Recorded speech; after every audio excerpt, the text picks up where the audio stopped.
اعوذ باللہ من الشیطان الرجیم بسم اللہ الرحمن الرحیم ان الصفا والمروۃ من شعائر اللہ فمن حج البیت او اعتمر فلا جناح علیہ ان یطوف بہما ومن تطوع خیرا فَإِنَّ اللَّهَ شَاكِرٌ عَلِيمٌ۔ بے شک صفا اور مروہ اللہ کی نشانیوں میں سے ہیں، پس جو شخص بیت اللہ کا حج یا عمرہ کرے تو اس پر کوئی گناہ نہیں کہ وہ ان دونوں کا طواف کرے، اور جو شخص خوشی سے کوئی نیکی کرے تو بے شک اللہ قدر کرنے والا، خوب جاننے والا ہے۔ امام احمد رحمۃ اللہ علیہ نے عروہ سے روایت کیا ہے کہ انہوں نے حضرت عائشہ رضی اللہ تعالی عنہا سے عرض کی،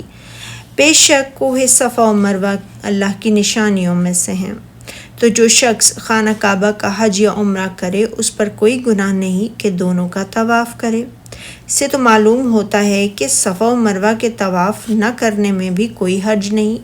تو حضرت عائشہ رضی اللہ تعالیٰ عنہا نے فرمایا، بھانجے تم نے بہت بری بات کہی ہے، اگر بات ایسے ہوتی جیسے تم نے کہی تو پھر الفاظ یہ ہوتے تو اس پر کچھ گناہ نہیں کہ ان دونوں کا طواف نہ کرے۔ بات یہ ہے کہ یہ آیت ان انصار کے بارے میں نازل ہوئی جو اسلام سے قبل منات بت کے پاس لبیک کہتے تھے، جس کی وہ مشلل کے پاس عبادت کیا کرتے تھے، اور جو منات کے پاس لبیک کہہ دیتا وہ صفا و مروہ کے طواف میں حرج محسوس کرتا تھا۔ تو اس کے بارے میں سوال کرتے ہوئے انہوں نے رسول اللہ صلی اللہ علیہ وسلم کی خدمت میں عرض کی، اے اللہ کے رسول، ہم زمانہ جہلیت میں تو صفا و مروہ کے طواف میں حرج سمجھتے تھے۔ تو اس موقع پر اللہ تعالیٰ نے اس آیت کریمہ کو نازل فرمایا۔ حضرت عائشہ رضی اللہ تعالیٰ عنہ نے فرمایا کہ پھر رسول اللہ صلی اللہ علیہ وسلم نے صفا و مروہ کے طواف کو مسنون قرار دے دیا، لہٰذا کسی کے لیے ان کے طواف کو ترک کرنا جائز نہیں۔ صحیح مسلم میں حضرت جابر رضی اللہ تعالیٰ عنہ سے مروی ہے ایک طویل حدیث میں کہ رسول اللہ صلی اللہ علیہ وسلم جب بیت اللہ کے طواف سے فارغ ہوئے تو رکن کی طرف تشریف لائے، اسے چھوا، پھر باب صفا سے نکلے اور آپ اس آیت کریمہ کی تلاوت فرما رہے تھے اور فرما رہے تھے کہ اس سے شروع کرتا ہوں جس سے اللہ تعالیٰ نے شروع فرمایا۔ رسول اللہ صلی اللہ علیہ وسلم کو صفا و مروہ کے مابین طواف کرتے ہوئے دیکھا، لوگ آگے تھے، آپ پیچھے تھے۔ حضرت حبیبہ بن ابو تجرہ سے روایت ہے کہ آپ پیچھے تھے اور آپ سعی فرما رہے تھے، اور قدرے تیز دوڑنے کی وجہ سے میں نے آپ کے دونوں گھٹنوں کو دیکھ رہی تھی کہ آپ کے تہ بند دونوں گھٹنوں کے مابین گھوم رہا تھا، اور آپ فرما رہے تھے، سعی کرو، اللہ تعالیٰ نے تم پر سعی کو فرض قرار دے دیا ہے۔ سعی دراصل اس واقعے کی یادگار ہے جب حضرت حاجرہ رحمۃ اللہ علیہ اپنے بچے کے لیے پانی کی تلاش میں صفا و مروہ کے مابین از خود رفتار ہو کر دوڑ رہی تھیں، جبکہ حضرت ابراہیم علیہ السلام انہیں یہاں چھوڑ گئے تھے اور کھانے پینے کا سامان ختم ہو گیا تھا، یہاں کوئی اور انسان بھی موجود نہ تھا۔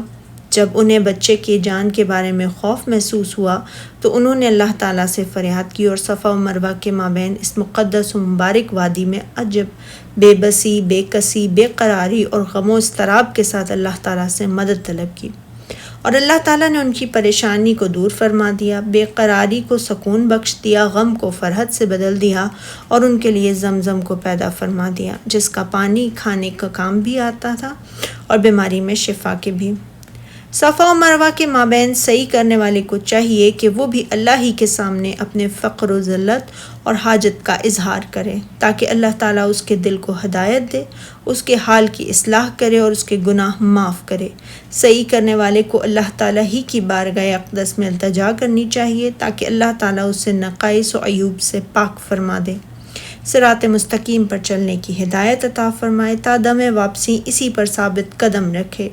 اور گناہوں اور معاصی کی موجودہ حالات کو بدل کر مغفرت، رشد و بھلائی اور استقامت کی حالت کمال پر اسے پہنچا دے، جس طرح اس نے سیدہ حاجرہ علیہ السلام کو اپنی رحمتوں اور برکتوں سے نوازا تھا۔ اور ارشاد باری تعالیٰ ہے جو کوئی خوش دلی سے نیک کام کرے۔ اس نیک کام سے کیا مراد ہے؟ اس کے بارے میں کہا گیا کہ صفا و مروہ کے مابین طواف کرتے وقت قدر واجب سے زیادہ یعنی 8 یا 9 چکر لگا لیں، یا دوسرا قول یہ ہے کہ نفلی حج یا عمرے میں بھی صحیح کرے، اور تیسرا قول یہ ہے کہ اس سے مراد کوئی تمام عبادات ہی میں خوشی خوشی کوئی کام کرے۔